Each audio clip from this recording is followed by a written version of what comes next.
Obe salli kare kono sufela la dagalendo wa bo faran fansha benina unna ya soro munum be salli kare kono nawla misiru be wajibi e minye ni farda do mo kata salli misiru la kare kono salli jama wote misiri jama bi kabo mo ka ni farda de do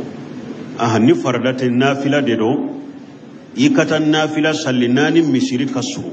akata misiri kono nala aka nafila salli kafara jama ka misiri kono wode kausa kari kono na salli parce que misiru dabora de be ka nyogon soro misiru de salli ka ke wulude kono men ni anya ke nunun ka kare kono na bedda kono aw sallira nunun fana tara bedda do kono sallira jombe na misiri la mo ta misiri la donc mogo kana kari kenona ni beddew ke salliro ye ka misiru to be kata salli misiru de la ni farda de do kare konona salli te misiri farda salli bi ka boy kan foy kata misiri de la ni nafilaw de do ikata nafila salli ka fara misiri jama ka ode kausa kare konona yi mais na ya so misiri jama de misiri de fara fo mo nyana safaw nana kare konona na ka salli bashi tola ni misiri de be yoro do la misiri de fara fo safaw bora kat ewa tugu nyogo na fo kata ishigi kare konona la bashi tola re parce que o kera misiri jama de nofe bashi tola mais non ote ani misiri kaso ka misiri yere salli to ya afana ka damana jamae kare konona na kwa be salli misiri salli baraji de kaboni ka kabbo kateme oka be kata misiru de kono Waalaikum salam.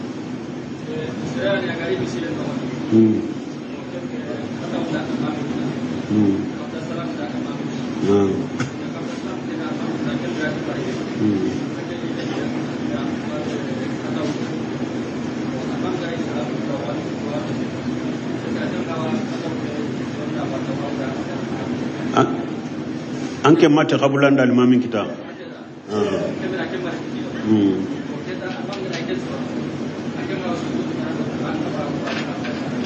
Bon ni yin kalimin ke ayi masbugu de almamini jama ya salli damina enye ena na kado kafara almamini jama ka ja sani ekana kabula tunye almami soro kodo nyinando tumba nya soro salli la mimbe qabla bilaka na ben kanka kabula ke me kabla ya soro ni femina araka minna o ya soro emana kabula ya soro ni ko minye o ko nya soro ka soro ma do salli kono yala ni almami ya kabula ke kabula be e kawa nyin kali yen ninde doni ko ko parce que kabula o be ke sane almami ka salamu bilade ni almami ma salamu bila ajrube e kanna ikatu ka kode kabula in kerinya na kabila ya soro ni sababu minye o kera e nya na o make nya na kabula bika parce que te se ka wuli koy bi ka salli sara bada min bi lay ka sara fo almami ka salamu bilade almami fana te se ka salamu bila na ma kabula indeke wala kabula kerinya na amake nya na ne almami ko ni kabula de ke ba ka no fede na ye kabula ke ka salamu bilare wala ebe wuli to min bi lay ba sara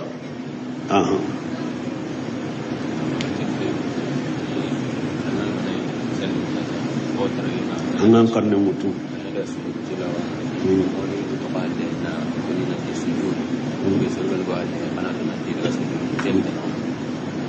bo ko ni almami be sallini mogoye qur'ana sujudu yoro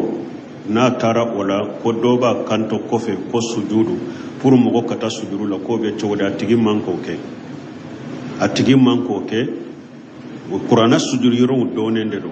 ni jama nyaabe nyogona ni almami ko ni tara sujudu la dro bebe ta sujudu nofe me e fana ka dama ni almami tara sujudu tilawala e fana ka fa sujudu o te sunna ciiden ka dina ko o masabati ciiden boda masabata ka sheba bolo ko ben nin fo atike kana nin fo ni min ya almami ya tara sujudu la fule don ka ko harin nin sugun ni mo min jatela almami tara kumbele minade la e kumbele minade almami wulele ne ya do ko tara sujudu la kumbele mina in fana be sujudin parashita ni tun taru na tara sujudu la kumbele mina be bila sujudu parashila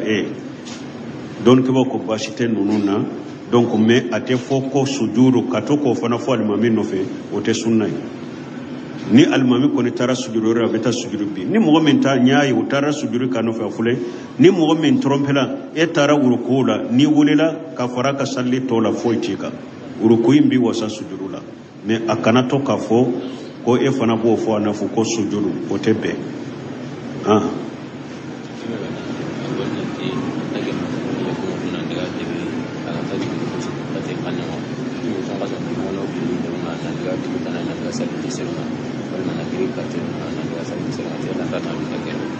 bo ko ewa ikana wuli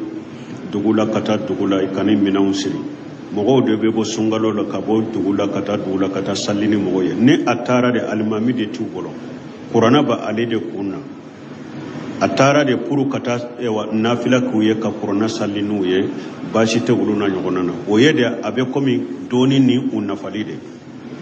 na tara alimami de tubolo ya wole ko akana alimami ya de la ko la salli pour aka qur'ana kalanu ye ka qur'ana bella me abolo bashitola nimbe komi kalali na taru ko kala ube nafa min sorala nuna nya nyogona bashitala ube kare konona na wuli kina kata sallini ki mogo do e bashite nunu no chide nye tama de bali dugu ni dugu me dugu kelen kono bonin kina tanin kina misiri dola bashite wulula o ye dugu kelen de chide ko ikani minangu deta nyode fo har ni dugu de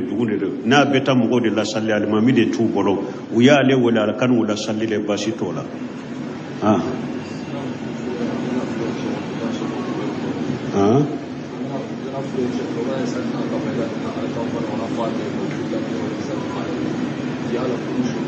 bon nunu perpere lati en ka fe una ko sobe ko konni su dara ni alimami bi sallaka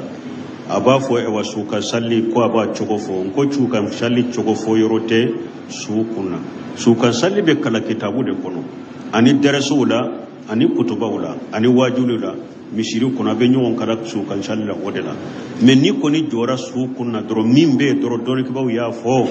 ni chero be musore be sheko fo ni mo mimbe afika demiraw yelema bu yelema sino ibe kabaru de fili foy manka dantige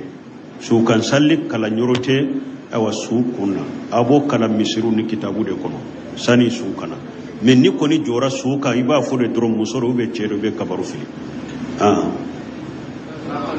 alaykum salam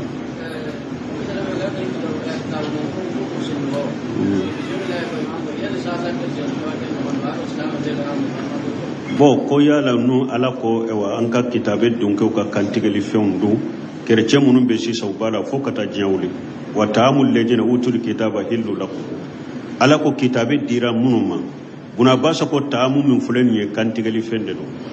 mogo ba dambe kata yahudiya de ma mogo ba dambe kata nasara ya de ma fo kata jawli aka kantigeli fendu ni daga rasilamai fonni ire dankana ya soro ko ye min kantiga ama ala togo foy ubi ye min kantiga ye ala tana togo foy yere nyana ito dude abe ko mi har ni silama ye fen kantiga ma ala togo fo abe duwa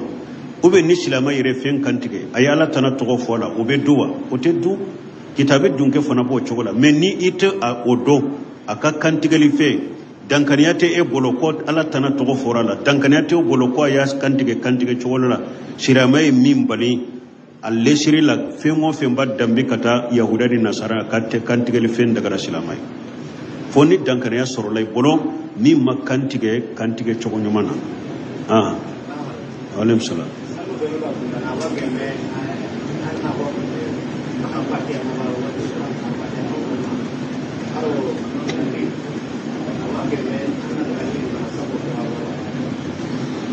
ko salli munum be kunda abe daga ka do fara fatiha kawa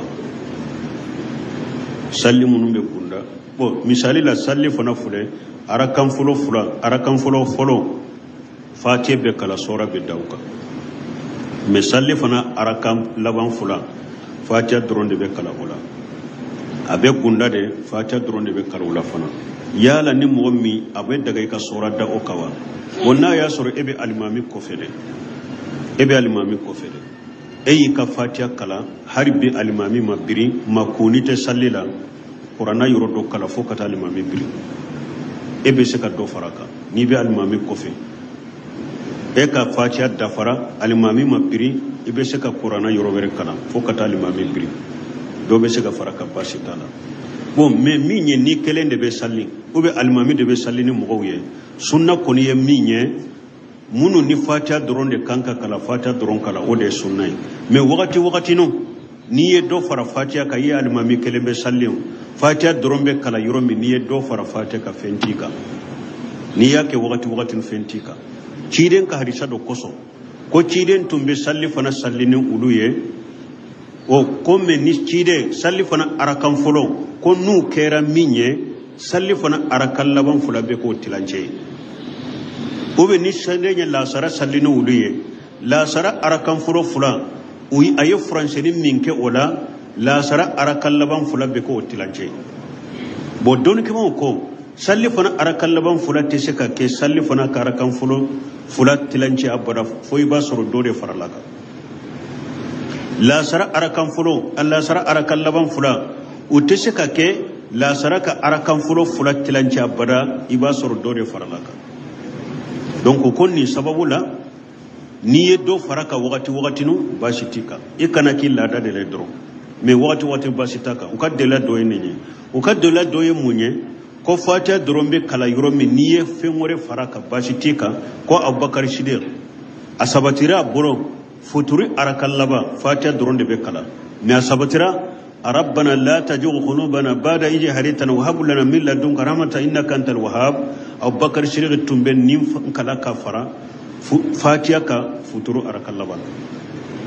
ko asabatira Abubakar Siddiq tumboke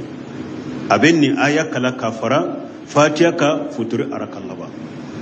donc wala ko wakati ni fatiha drombe kalamina niye fen faraka fentika udella doye munye fana cide nye kele bolo de buli ku kata kele na ka cedo ku kanyemai kon ninde bawula salli fo kawsagi kana o kele bole nyoma na ale sarila na ka jamaye aka salli arakambe abe qulu huwallahu ahad de kala aka salli be hari na ye sora wore de ta fo aka qulu huwallahu ahad kala ka faraka de aka salli arakambe usagire kabo ukatama yorola jama intara nin foci da ko almami mindi amma aleka arakambe salli arakambe abe qul huwallahu ahad kala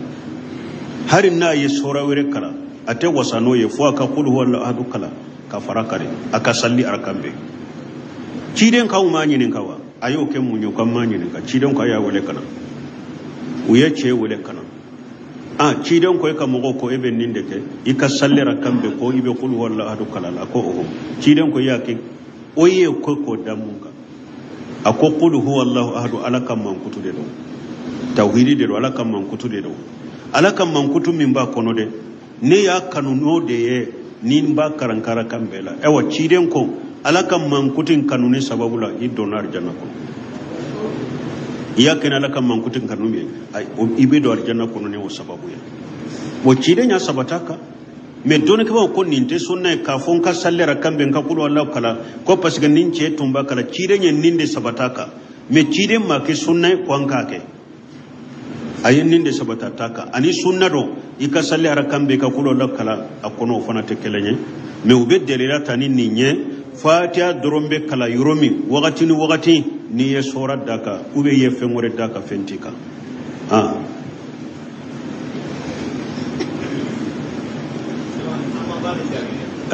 juma boko kata hiji ka juru to ila mogo min ni juru be ila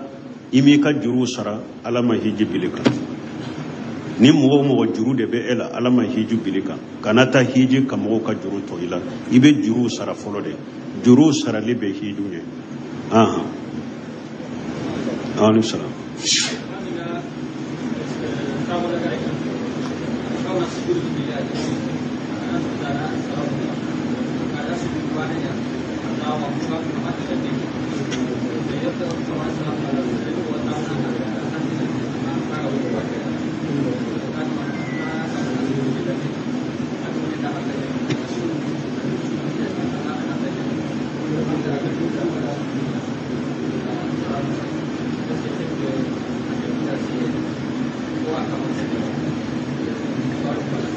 a tokkele na nebe nyinare bon minye ko almami asallira su ewa arakallaba aye sujudu foloke a wulila kasigi abe kome ñinana sujudu fulanna ko min ba kerefe o ya do almami ñinana ko sujudu ko be cogodi ciiden ko man nabahu shay fi salati falyusabbih wa ghayr al hadi muhammad sallallahu alaihi wasallam kanda min kawsani kanda sira be ciiden ga kanda sira diro ciiden ko ni fenye almami soro sallila subhanallahi de kafo mogo kana nunu fana ku kala dai ciiden ye kuma min fo cogo me ye kewale min ke cogo me kanda sira be kanyuma ciiden tade subhanallahi de kafo ciiden ko ni fenye almami soro ube fenye mogo min soro sallila anka subhanallahi de fo da ba fo subhanallahi de bon ni salli nyagambira mogo bolo de subhanallahi fora almami re tado sisa min tinyana wode yato doro ke bawo doko abe yoro mi salli na ni uruku de do ibe se ka ko wari kawmara ki ina ni sujudu de do wasjudu wari ko mana ibe aya fodoro sujudu be aya minna ka ke ko mi qur'ana kala me kana to ka ke kuma simple ye sujudu te ni kumbele mina de do ba fo wari kawmara ki una ka aya do kala kumbele mina ko be aya minna pura haklina ji ube ba fo wasjudu waqtarab ibe aya do kala sujudu be minna ni sujudu yoro do pura hakili kali jigi sujudu la wala ni almami nyagambira mata yoro do ayrela a nyagambira minna na nyogona be aya de kono ibe o aya en kala pura hakili ka jigi abe yoro me woni o te nyagambi ni femmana subhanallahi defo ni almami trompera be subhanallahi defo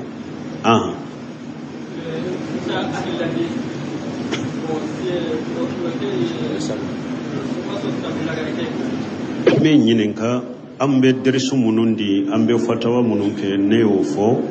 ni mogo min bu lameni hakkiliye ko tama ba ñininka abe soro kono ne kutuba min temena nafila munun be ke tallaba inna ni sungalo kono u kanka ni keni dusukun kalashi minye anu kanka keni alakama ko minye kuma keraka ñininkali jabu ulaya kuma keraka nafila ukake alakama koye ukana keni jiya nafani jiya antere ni jiya joyoro ñini ani togo ñini ni majamuli ñini ni be fora ni mogo minye hakkilima ni yewulu lame fengo fe ni ewa akanka ke dusukun kalashi kono yere jira kana yala yere bo famu deja salafu salihu nyode fo salafu salihu tumbe fere bedeke ukabara nyuma utogo salafu ulu tumbe fere bedeke ukabara nyuma dogo chogomi na tebo ni salafu salihu ukabara nyuma do ye bara minke alaye ukabo kenema mgo kaya atumbu lafujunude atumbu dusukasi atumanduwe ulu kabara nyuma kabo mogo kabo kalama ukabara nyuma do kalama atumanduwe ubu kabara be dogode wala hadama de fere bedeke ibe ko mununke alaye ukake ala kama koye dusukun kala alaye ika fere bedeke ki kabara dogo ukake alade ninde yeddu sukun kala she cide sallallahu alaihi wasallam ako iyyakum washirkul asghar ako shayba madondola mbawma ayayi rokuro ci fulanka fu ya fitinima uko fulanka fu ya fitinye jumaye ako riya ako yire jira ayayi rokuro shi yire jira ma aka barawla ciren ko man samma Allah bi ako ni mogo ni eyi ka kuma dofo ala ko dofo pour mogo ka mede yomari khama do ala bi lameni mogo bela ki lebu mogo bebi ka kuma me khama kenaka ala bi lebu man ara Allah bi ni mogo yi ka baraw ke jiya ko pour ka yede ala bi la maru ya khama kenaka kira bela ka fokara safula tumbe yire jira dina jiya ko an ko Abdullah ibn Mas'ud ka hadisan nana ako dondola ulu shigira ubake ka dajali kofo ciren bora kana uma ako yalan ka fendo fawiyewa ne be sirani munye kateme dajali yereka uko ho ciren ko shirkul khafi ako fulan ka foya dogole mogola uko shirkul khafi ye munye ako yaqumu rajulu fayusalli fayujayyinu salatahu lima yara min najra rajuli ilay ciren ko shirkul khafi ye munye mogo e wulila e bake ka salli alay me yere nya bala mogo do abake killa je sallila yere bora kalama ko ja karasa bake killa je sallila isa gira ki ka salli nye unye koro ka salli masri ki kanye ka do faraka ka salli masri ka do faraka parce que yado si sa karasa bake killa je aw ciden de kon ninde to ko shirkul qafiyu akon ne be sirani ni nye katem har dajalika assalamu alaykum innamal a'malu binniyati wa innamal likulli imrin ma nawa ciden ko baraw be keni ngania de bara site ke ni mangania ni hada madenye min ngania o de be kiye donc hada maden ki yere prosi yere jirama ndel la kafo ngo abdurrajaq al-badri doni ke bagado be madina tumame akumana yere jiraka ani hada madenki kabbarau ke alaka maku sutura ako kuma mana akoy mina munun fule awun tilela nin telefoni ko min nana aparo munun nana sisa akon nunun be ke sababu e ka hada ben chama de kabbara ciya apare ko munun fule ninye imaji munun fule ninye erje soso munun fule ninye mogo nimi janto yere la nunu nye kasara bere bere bade ni ma hada maden ka baraci nya pew nu ba baraji na gasibolo donc an kan yere kolosi afule ka fem min fo sisa min fule kana jamana kono misiru do de kuma sira ka ke me nya fo chogomi nimbe ni ya jate mina an ba fo munu mabidiya mo golu mana ni ko kura wede ni ko kura sugu damina bagay munu bu dambe kata sunna made malik karamo munu bu dambe kata sunna ma ni tibabu hakilina do nawula laiste hakilina do nawla demokrat hakilina do nawla jiya kanu do nawla jama kanu do nawla beka girin no fen ka jama soro ulude nananin ko sugu ye haro wali mami sugu don sunna karmo sugu bu ulude kam misiru kono haram ba fo munu mo bu bolo jigi ka salli bidia mo do man nunun kede ne munu be nyogon dala jama nyini na de sunna karmo bu dambe kata sunama ulude nananin ko sugu ye jamana ko uye tiyali min la shenni sunna ma ala yere de ba dando uye kokura min do ni sunna kono kabidia min do sunna kono ala yere de ba dando ambe ala deli ala ka sunna kisu toro de ma donc fure ka munun daminate ala de be ngani yawdo de me nimbe min wole yere jira de do abe mun wele kan haram hada ma de ma yere jira de do nkinka sallira mugola nkinka misiri konona ira mugola nkinka kalanka bekinka kalanka me bekinye mbe salli chogomi mbe jama soro chogomi mbe tanu soro chogomi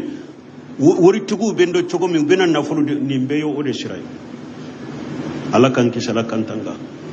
dusun kala si baka kana do wulade ko do ko munun be hada maden ka baraci ube ba na gashiboro ambe min fo yode hada maden ku yere prosuma nonu nye yere jira shirade nkin yere jira bekin ka qur'ana kala kamme bekinye ni nyo sugude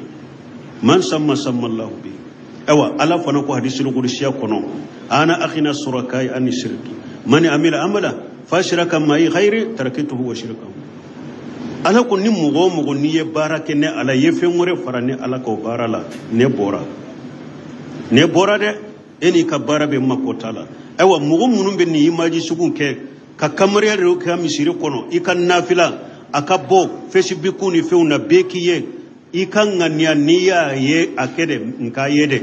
niya akede nka kalanka nka mede niya akede nka sali chogo de kaye mugo kanye yomari khama don ni ala ya ka jon kala shile musara abafo ema yiyere mira min na jiyan kono ta fe katika saranya na fe ka saratene boloya yiyere jira min na de yi ka salira min na ta saranya no fe ika saratene boloya wala kan kisila kan tanga nin ko sugu ku dabila sallu ka ke dogola an ka fere bede ke an ka bato ka dogo u ka ke ala kama kode